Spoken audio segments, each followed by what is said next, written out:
오늘은 성경 본문 누가복음 9장 43절에서 48절의 말씀을 가지고 제목을 경건과 경건이라는 제목으로 여러분들과 하나님의 말씀을 함께 나누기로 원합니다. 제가 발음이 그렇게 좋지 않아서 여러분이 경건과 경건이 헷갈릴 수가 있더라도 여러분 이해해 주시기 바랍니다. 제가 신학교 다닐 때 제가 다녔던 신학교 교정 입구에 예배실 입구에 들어가게 되면은 바로 입구 바로 옆에 두 개의 돌로 된 이렇게 기둥 같은 비석 같은 게 있었습니다. 기둥이 있는데 거기에 한쪽에서는 경건, 한쪽에서는 학문이라는 어떤 두 개의 신학교의 모토를 저기에 적어두고 늘 예배에 들어갈 때마다 그걸 보곤 했습니다. 제가 신학대학을 3년을 그 학교를 다니면서 예배실에 들어갈 때마다 늘 경건이라는 것을 하루도 빠지지 않고 봤지만 그 경건의 의미를 깨닫는 것은 신학교를 졸업할 때까지 깨닫지 못했습니다. 물론 지금도 제가 경건을 깨닫았다고는 생각하지 않습니다. 여전히 경건을 배우고 또 그것에 대해서 늘 고민하고 있는 그러한 것 중에 하나입니다. 군대에 가게 되면은 처음 맞이하는 곳이 훈련소라는 곳이 있습니다.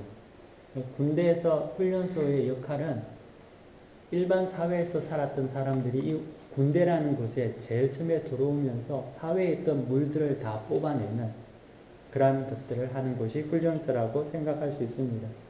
사회생활하면서 나태하거나 또 자기의 어떤 개인주의 사상에 빠져 있다든지 이기적인 생각을 가지고 살았던 그런 젊은 사람들이 이 군대에 들어와서 제일 처음 맞이하는 훈련소라는 장소를 통해서 사회에서 있던 자기 어떤 이기적인 생각들, 나태함, 게으름들이 모두 빠지게 되고 훈련이라는 어떻게 본다면 고난과 극기를 통해서 자신의 목숨을 던져 죽을 수 있을 정도의 그런 어떤 군인으로 변모되게 된다는 거죠. 그렇기 때문에 훈련소는 절대 편할 수가 없습니다. 또 훈련소는 편해서도 안 됩니다. 왜냐하면 고난과 극기의 시간이 없으면 자기 자신을 변화시키지 못한다는 거죠. 훈련소가 편하고 쉬우면 각자 자기 어떤 색깔을 나타내게 될 거고 또 그렇게 되면 자기 마음대로 하려고 할 거고 그러다 보면 그 군대는 나중에 반드시 오합지졸이 되고 만다는 거죠. 소위 말하는 당나라 군대가 된다는 거예요. 그러면 그 오합지졸인 군대는 전쟁에서 반드시 참여하게 되어 있습니다. 즉 죽음을 맞이하게 된다는 거죠. 그래서 훈련소는 늘 긴장의 연속이 있고 또 괴롭지만 그 가운데 연합되는 놀라운 일들이 일어난다는 겁니다. 우리나라에서도 해병대 출신들, 혹시 여러분들은 해병대 출신이 있는지 모르겠지만 해병대 출신이라든지 아니면 월남 파병 용사, 군인회 이런 사람들을 보면 다 제대를 하고 돌아와도 서로 모이고 또 지역마다 그런 어떤 모임의 장소가 있듯이 그 정도 이 훈련의 기간을 통해서 끈끈한 어떤 전우애를 가지는 것을 볼 수 있습니다. 사랑하는 여러분, 신앙이라는 것도 영혼의 훈련소입니다. 신앙은 막연하게 무엇인가를 좋아하는 어떤 신비적인 것을 말하지 않습니다. 신앙은 영혼의 훈련소라는 거죠. 신앙이란 것은 내 자신의 생각과 내 자신의 뜻과 내 자신의 신념을 꺾고 오직 예수 그리스도로 말미암아 하나가 되는 곳이 신앙이라는 것입니다. 그렇기 때문에 우리는 신앙생활을 하게 되면 하나님께만 초점을 맞추게 되고 하나님과 연합하기 위해서 내 자신의 모가는 모든 것을 깎아버리고 부수고 삐져난 모든 것들을 다시금 들어가게 해서 하나님과 맞추게 됩니다. 그래서 교회가 예수 그리스도로 말미암아 한 몸 공동체가 되는 것이고 한 영이 되는 곳이 교회가 된다는 거죠. 저희 교회 주보를 여러분 보시면 아시겠지만 주보 1면에 보면 우리 교회 신앙 자세가 있습니다. 신앙 자세 1번이 뭐냐면 자기 주관의 신념이 아니라 자기 부정에서 신앙하라는 거죠. 이 말이 군대에서 자기 부정이 없이 어떻게 군생활을 하겠습니까? 어떻게 군인이 되겠습니까? 신앙도 마찬가지라는 거죠. 신앙도 내 자신의 신념이 깨어지고 예수 그리스도로 말미암아 내 자신이 죽어질 때 그때 신앙이 시작된다는 거죠. 하지만 이 영적 훈련소 신앙이라는 것은 군대와 같이 외부의 어떤 강압을 통해서 뭐 맞으면서 뭐 얼차례를 당하면서 그렇게 해서 변화되는 것이 아닙니다. 신앙은 성령에 의해서 내적인 변화, 하나님의 은혜로 말미암아 내 자신이 변화되고 온전해지는 것이 신앙이라는 거죠. 그렇기 때문에 신앙인은 반드시 경건해집니다. 경건이라는 것은 자기 자신을 부인하는 능력입니다. 내 자신을 부인하는 능력이라는 거죠. 남의 부인이 아니라 내 부인을 하는 거죠. 내 자신을 부인하는 것이 경건입니다. 하지만 인간은 경건을 통해서 자기 자신을 부인하기보다는 경건을 통해서 자기의 이익을 채우려고 하는 만큼 아주 약삭빠릅니다. 어떻게 보면 교활하죠. 인간이 경건해지고 싶은 이유는 그 경건을 통해서 자기가 좀 있어 보이고 싶어 하기 때문에 경건해지려고 한다는 거죠. 근데 사실 경건은 자기 부인이거든요. 나를 죽이는 것이 경건인데 경건하면 할수록 자기를 부인하기보다는 내 자신을 나타내고 뭔가 있는 척하기 원하기 때문에 경건을 연마한다는 거죠. 그러므로 그러한 경건은 경건이 아니죠. 위선입니다. 그리고 그것은 우리의 기독 신앙의 가치가 아니라는 거죠. 그만큼 우리 속에는 교활한 그러한 어떤 모습들이 우리 속에 숨어 있습니다. 제가 아는 한 분은 지금 한 10년 정도 가까이 매년 성탄절이 되면 저에게 카드를 보내주십니다. 근데 그 카드를 보내주시는 분이 저보다 나이가 훨씬 많은 선배 목사님입니다. 카드를 항상 보내주고 또 명절 때가 되면은 이제 전화 통화를 하게 되는데 제가 좀 이렇게 게을러서 간혹 명절 때 연락을 못 하거나 뭐 이렇게 하면은 먼저 꼭 연락이 옵니다. 그럼 제가 화들짝 놀라서 이렇게 전화를 이렇게 먼저 주셨냐고 하면서 이렇게 전화 받을 때가 있었습니다. 근데 그분이 10수년 동안 저에게 성탄 카드를 보내시는데 그 카드를 보낼 때마다 제 이름을 틀리게 보냅니다. 제 이름은 김경근인데 그분은 항상 제 이름을 김경건이라고 보낸다는 거예요. 그래서 지금은 한 10수년 받다 보니까 예전에는 처음에 받았을 때는 이름을 좀 바꿔달라 해야 되겠다 생각하다가는 이제는 그렇게 하지 않는 이유가 있습니다. 왜냐하면 제 이름이 김경근인데 제 이름이 제가 어릴 때는 예수님을 믿지 않고 저희 가족이 불교 집안이었기 때문에 제 이름을 저희 할머니께서 어느 절간에 있는 장명소 가서 이름을 지어왔거든요. 그래서 제 이름이 김경근인데요. 근데 김경자가 빛날 경자고 건자가 무궁화 건자입니다. 그러니까 다시 제 이름을 만들어 보면은 빛나는 무궁화입니다. 그래서 제 이름이 빛나는 무궁화인데 지금 이제 살아보면서 느낀 게 이름이 맞는 것 같아요. 왜냐하면은 제가 지금 한글학교 교장이거든요, 여기서. 그리고 또 제 생일이 여러분 언제인 줄 아십니까? 제 생일이 한글날이에요, 한글날. 참 웃기죠? 그리고 또 여러분 아시는지 모르시는지 모르겠지만 무궁화가 여러분 성경에서 말하는 샤론의 꽃, 로즈 오브 샤론이 무궁화입니다. 우리나라 국화가 샤론의 꽃 예수입니다. 그래서 그렇게 보면 제 이름이 굉장히 막 은혜가 많이 되죠. 제가 고등학교 다닐 때 제 이름이 좀 이렇게 흔한 이름이 아니기 때문에 찾아보기 힘든 이름인데 고등학교 때 제 이름하고 똑같은 친구가 3명이 있었습니다. 한 명은 저고 2명은 다른 친구였는데 제가 제 이름 굉장히 싫어했거든요. 왜 그러냐면은 어느 날 교회 갔는데 그 고등부 때 그 여학생들이 저에게 막 와서 경건아 축하해 축하한다는 거예요. 왜 축하하냐고 하니까 하는 말들이 그때는 고등학생이니까 막 좀 이렇게 잘 보이고 싶고 이럴 때잖아요. 여자한테도 좀 잘 보이고 싶고. 근데 여자아이들이 와서 친구들이 와서 하는 거예요. 경건아 이번에 너 전교에서 1등 했다면서 이렇게 이야기하는 거예요. 제 이름하고 똑같은 친구가 전교 1등이었거든요. 항상. 그래서 항상 그것 때문에 좀 굉장히 불편했습니다. 근데 지금 나중에 커서 제 이름을 보니까 이 경건이 이제 빛나는 무궁화인데 하여튼 그런 의미가 있고 제 이름에 대해서 나름대로 이제 기쁨을 가지고 사는데 그 목사님이 저한테 항상 카드를 보낼 때는 김경근이 아니라 김경건이라고 보낸단 말이죠.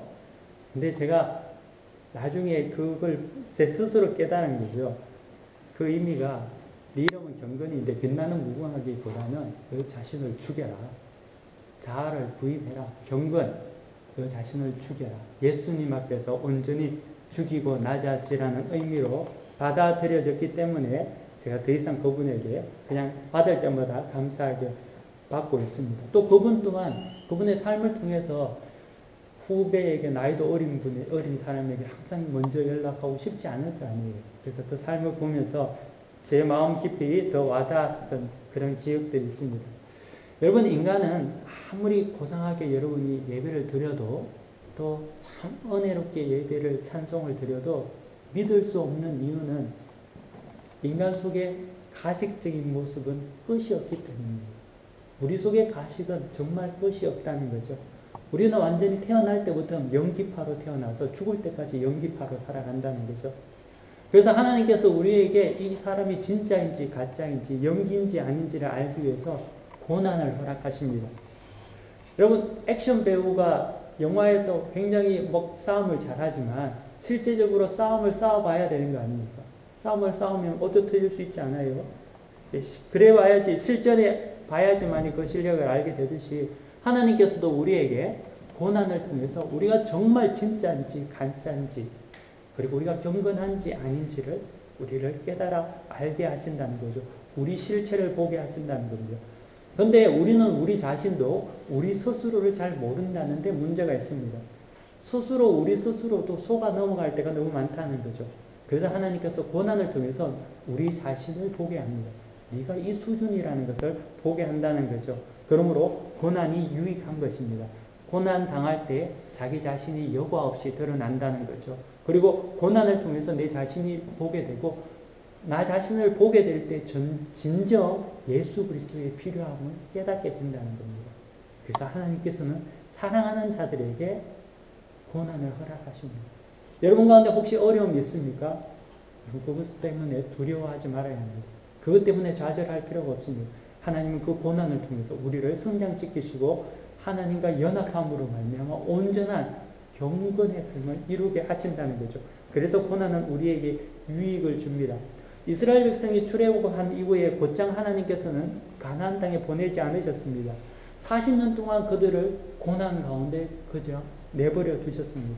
그 고난 속에서 진짜와 가짜가 분리되었다는 거죠. 참 신앙과 거짓 신앙이 온전히 명백하게 나타났다는 겁니다. 평안할 때는 말이죠. 모든 사람이 나이스합니다. 모든 사람이 아주 괜찮은 것 같습니다. 하지만 고난이 닥치면 진짜 그때부터 빛을 발하게 된다는 거죠. 예수 믿는 것, 잘 믿는 것, 안 믿는 것 평상시에는 모릅니다. 하지만 고난이 올 때, 어려움이 올 때 그때 진짜 믿음을 가진 자는 그 가운데 빛을 발휘한다는 거죠. 하나님은 우리가 연극하는지 연극이 아닌지 하나님 아십니다. 그렇기 때문에 우리에게 고난을 통해서 우리 자신을 보게 하신다는 거죠. 문제는 우리가 모른다는 거죠. 우리가 연극하면서도 우리 스스로도 그 연극이 진짜 자기 삶인 줄 알고 살아갈 때가 너무나 많다는 겁니다. 제가 한국에서 목회하고 이제 목회를 이제 한국에서 그만두고 외국으로 나오기 바로 전쯤에 제가 어떤 생각을 가지고 있었냐면은 목회에 대한 굉장한 자신감을 가지고 있었습니다. 한국 교회에서 있을 때 교인들이 잘 따라주고 또 열심히 사역하고 또 한국에는 새벽교회가 있지 않습니까? 아침마다 새벽교회에 나와서 열심히 기도하고 또 사람들 만나면 늘 웃고 겸손하고 그래서 스스로 생각하기에는 내가 A급 목사는 못 되더라도 그래도 적어도 B급은 되지 않을까 이런 생각을 하고 살았습니다. 그리고 또 스스로 제 B급이라고 이야기한 것도 A급이라고 하면 교만하다고 말할까봐 남들에게 난 B급 정도 뭐 이런 하면서 굉장히 웃기게 살았죠. 남들보다는 더 잘한다는 소리는 내가 안 듣더라도 못한다는 소리를 듣고 싶은 생각이었습니다. 설교하면은 모든 사람들이 좋아하고 전도 나가면 막 열심히 전도하고 하여튼 그런 마음이 있었습니다. 근데 한국을 떠나서 외국에서 생활하면서 목회와 선교 사역을 하다 보니까 정말 제 자신의 실체를 보기 시작한 겁니다.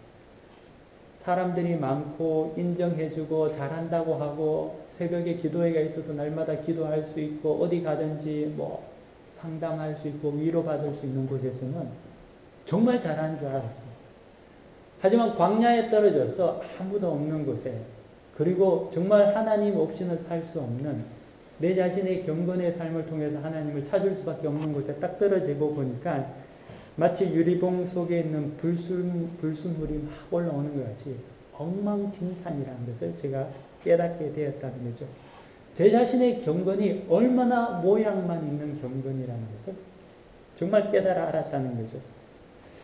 사랑하는 여러분, 하나님께서는 우리를 이 땅의 삶을 마지막으로 두고 하나님 앞에 심판대에 섰을 때 하나님은 우리와 독대한다고 하십니다. 우리가 심판대에 섰을 때 단체 면접은 없다는 거죠.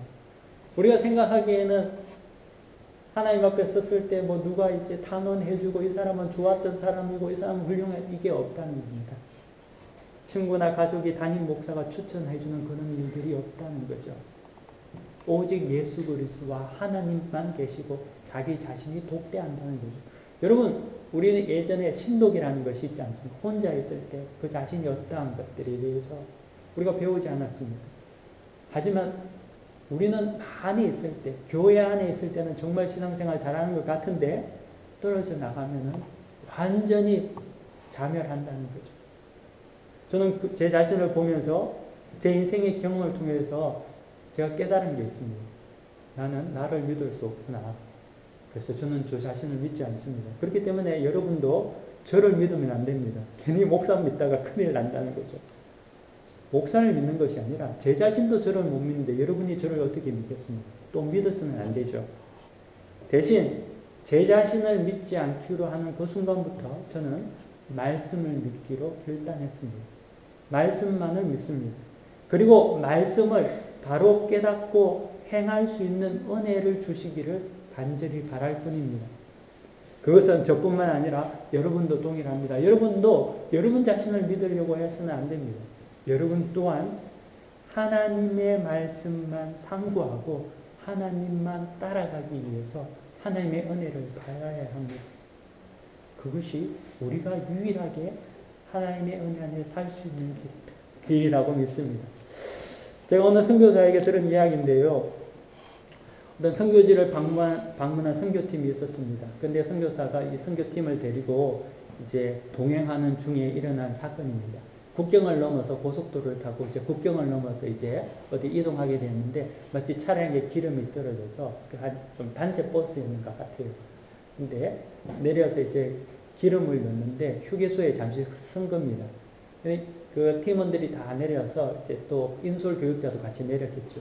그래서 다들 이제 휴게소로 들어가서 날이 여름이었던지 굉장히 더웠는데 이제 더우니까 다들 아이스크림을 하나씩 다 사 먹는 거예요.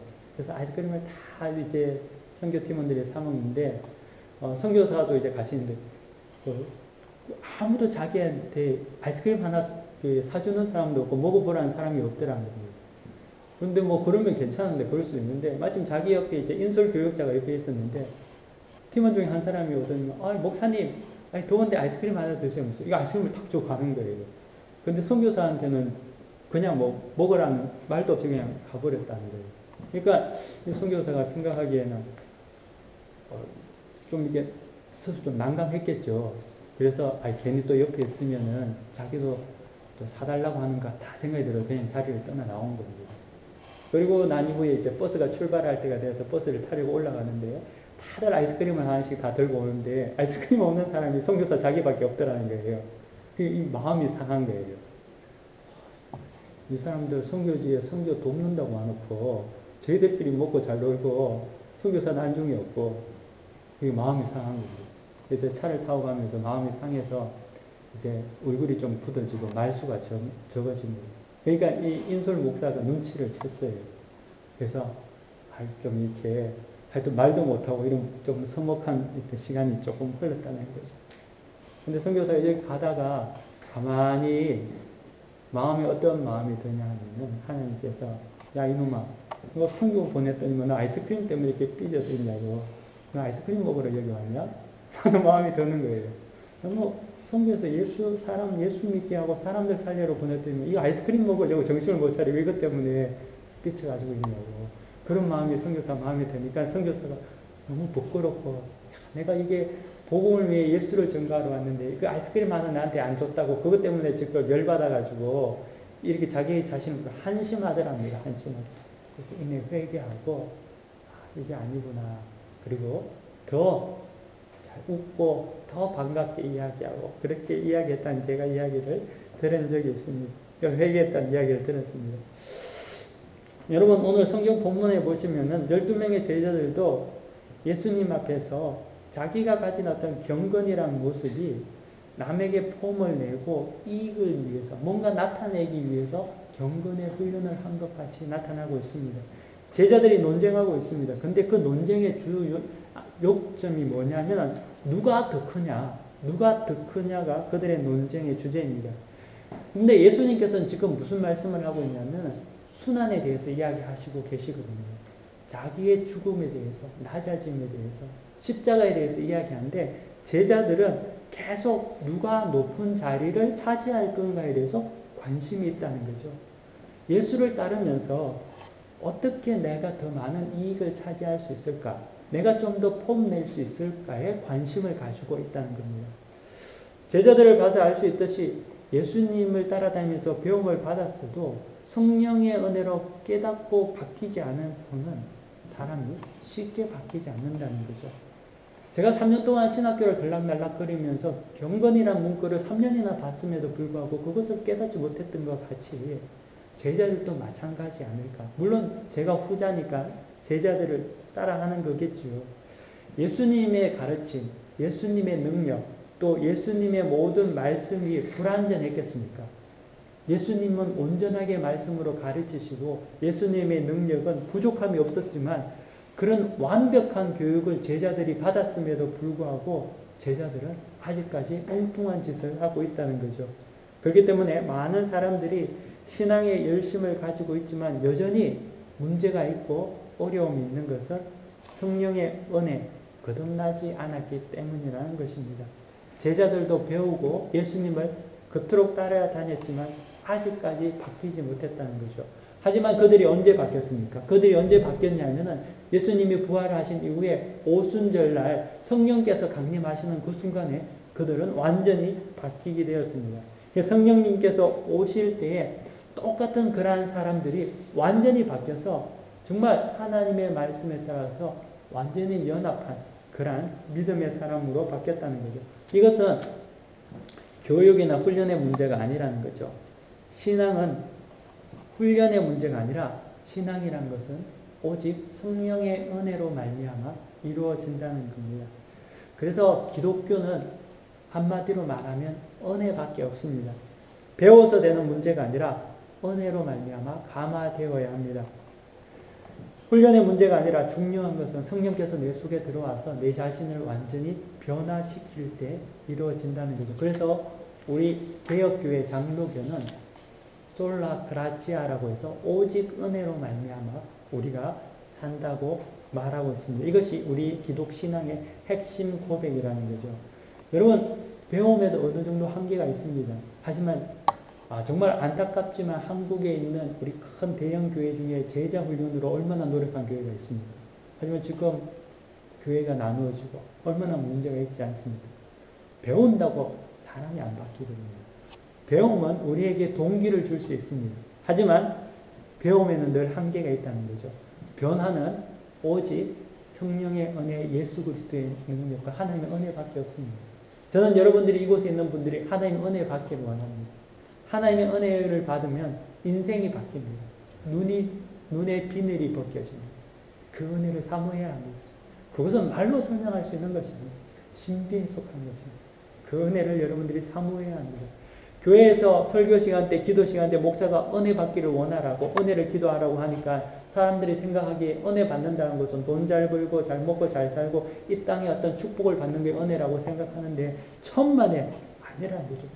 제가 여러분들에게 말하는 은혜라는 것은 물질적인 은혜를 말하고 있지 않습니다. 이 은혜는 쉽게 말하면 나는 죽고 예수가 사는 겁니다. 내가 철저하게 죽고 예수만 사는 것이 은혜입니다. 그 은혜로 말미암아 내가 예수님과 연합되어서 하나님의 능력을 가지고 하나님의 자녀가 되는 것입니다. 영원한 생명을 얻는 것입니다. 영생에 동참하는 것이라는 거죠. 하지만 예수님의 제자들은 예수님에 대해서 많은 것을 배우고 그 순환에 예수님께서 순환을 계속 말씀하시지만 아직까지 그것을 이해하지 못했다는 것은 아직까지 여전히 물질적인 메시아관을 가지고 있었기 때문이거든요. 그것이 바뀌어져야 된다는 거죠. 오순절 성령의 은혜로 말미암아 바뀌지 않으면 우리는 아무리 성경을 읽고 여러분들이 아무리 교회를 나오고 찬송을 불러도 경건서적을 읽어도 보는 족족, 읽는 족족, 흡수하는 족족, 물질의 복, 세상의 복을 따라서 살아가게 된다는 거죠. 하지만 그것은 제가 여러분들에게 오늘 말씀인 경건의 모습이 아닙니다. 그건 은혜도 아니라는 거죠. 아무리 십자가의 이야기를 해도 제자들이 못 알아들은 것 같이 우리는 그 모든 모습들을 버리고 오직 나는 죽고 예수만이 내 안에 살아야 합니다. 그때만이 우리에게 온전한 하나님께서 주시는 평안과 기쁨과 능력이 있습니다. 예수님은 제자들에게 이렇게 말씀하십니다. 주위에 있는 아이를 하나 데리고 오라고 해서 보이시며 이렇게 말씀하십니다. 누구든지 내 이름으로 이런 어린 아이 하나를 영접하면 곧 나를 영접함이라 라고 말씀하십니다. 여러분 한번 그때를 상상해 보시기 바랍니다. 제자들이 누가 크냐고 막 자기를 피하라면서 막 논쟁하고 싸우고 있습니다. 베드로나 요한이나 이런 야고보는 이렇게 이야기했을 거라고 생각하는데 내가 그래도 예수님하고 항상 따라다녔는데 예수님이 나만 불러 그런 소리 하지만 내가 제일이야 하니 또 다른 유다는 야 내가 제일 똑똑해 너희들 다 갈릴리 출신이지만 나는 예루살렘 출신이고 내가 회개야 지금 회개 그러면서 막 자기가 우길 거고 말이죠. 도마는 도마대로 막 우길 거고 그렇게 하지 않았겠습니까? 근데 예수님께서 어린아이 하나를 데리고 오라고 한 다음에 그 제자들에게 이 어린아이를 영접하는 그 사람이 가장 큰 자라고 이야기합니다. 그 의미 속에는 그 어린아이는 사실 예수님을 따라왔지만 예수님에게 왔지만 아무런 계산 없이 온 사람이 아이라는 거죠. 여러분 아이는 예수님께 올 때 뭔가 계산하고 오지 않았다는 거죠. 제자들은 얄팍한 계산들이 있었습니다. 예수님을 따라다니면 한 자리씩 차지할 거라는 어떤 생각들을 가지고 있었죠. 수많은 사람들이 예수님을 따라올 때 각자 자기 어떤 사상과 생각과 무엇인가를 얻으려고 왔습니다. 하지만 아이는 그렇게 하지 않았다는 거죠. 아이는 그냥 예수님 좋아서 왔다는 거죠. 예수님이 관심이 있어서 왔다는 겁니다. 제자들은 자기들이 경건에 끊임없는 노력을 했는데 그 속에 보면 각자 자기의 계산들이 다 있었다는 거죠. 예수님을 따르는 자기의 이익들을 다 숨겨놓고 왔다는 겁니다. 하지만 어린아이는 그런 이익에 관심 없다는 거죠. 그냥 예수님께만 관심이 있었다는 거죠. 예수님이 아이들 왔다고 성경에 어디 찾아보더라도 아이들 왔다고 야 그래 너 왔구나 하면서 사탕 준 적도 없고 빵 만들어 주신 적도 없고 용돈 주신 적도 없습니다. 우리가 한국교회가 예전에 이제 여름 성경학교 하면 아이들 전도하기 위해서 교정의 앞에 가서 교문 앞에서 사탕 나눠주고 초대권 주고 선물 필통 해주고 해서 교회에 오고 이렇게 했지 않습니까? 또 교회에서 전도 행사하게 되면은 추천권 해서 세탁기 냉장고 주고 막 전도 대회 하면 막 사람들이 구름같이 오고 근데 오는 건 좋은데 그거 받고 나면 다 떠나버리고 사람들이 예수만 관심을 가지고 온 것이 아니라는 거죠. 진정 복음에 관심을 갖고 예수만으로 말미암아 와야 하는데 사실 제자들도 그렇고 모든 다른 사람들은 각자의 계산을 가지고 왔다는 거죠. 하지만 어린아이는 그렇지 않았다는 겁니다. 오직 예수님께만 관심이 있었다는 거죠. 그 어린아이처럼 예수님께만 관심이 있는 사람이 가장 큰 자라는 거죠. 여러분은 오직 예수님 때문에 교회에 나올 수 있습니까? 예수님 때문에 기뻐할 수 있습니까? 단지 예수뿐이기 때문에 여러분은 온전히 신앙생활을 감당할 수 있습니까? 그러면 여러분 된 것입니다. 이것이 신앙이라는 거죠. 경건은 이것이 경건이라는 겁니다. 근본적으로 예수님께만 관심이 있어야 한다는 거죠. 예수님만으로 만족해야 된다는 거죠. 순회선교단의 김용희 선교사가 말하는 예수면 다다라는 말이 맞는 겁니다. 예수만 다여야 합니다. 만약에 예수면 다다 그러면 난 뭐 먹고 살아? 예수면 다면 난 어떻게 살아? 그래도 아무것도 남는 게 없어도 예수기 때문에 아무것도 나에게 남는 게 없더라도 그래도 여러분들이 감사하고 기뻐할 수 있다면 그것이 경건입니다. 왜? 그때 내가 죽고 예수님이 살아있기 때문이라는 거죠. 내가 죽고 예수님이 살 때만이 하나님의 능력과 하나님의 은혜가 우리 가운데 임한다는 거죠. 그러므로 이런 은혜가 우리 가운데 있어야 하고 그 은혜 가운데 우리가 온전한 경건의 삶을 이루어갈 수 있도록 해야 될 줄 믿습니다. 사랑하는 성도 여러분, 오늘 저는 여러분에게 경건에 대해서 말씀을 나누었습니다. 여러분, 경건이 무엇입니까? 여러분을 죽이십시오. 예수로 말미암아 살아가는, 예수만으로 기뻐하는, 예수만으로만 만족할 수 있는 그러한 우리 모두가 되시기를 간절히 축원합니다. 다 함께 기도하시겠습니다. 거룩하신 하나님 아버지, 감사합니다. 이 시간 우리가 경건의 모양은 있으나 경건의 능력이 없는 그러한 삶을 살아가지 않았는지 모르겠습니다. 하나님 아버지, 이 시간 우리에게 온전한 능력을 주시사 우리가 죽고 예수만이 사는 그러한 믿음의 자녀들이 될 수 있도록 은혜 베풀어 주옵소서. 하나님의 온전한 은혜가 없으면 될 수 없음을 고백하오니 여호와 하나님 아버지, 우리에게 은혜를 베풀어 주시고 우리가 그 은혜를 간절히 사모할 수 있는 하나님 마음을 허락하여 주시옵시고 이 은혜를 두려움 없이 받을 수 있는 그러한 주의 은총을 내려 주옵소서. 모든 것을 주님께 의탁하며 예수 그리스도의 이름으로 간절히 기도드렸나이다. 아멘.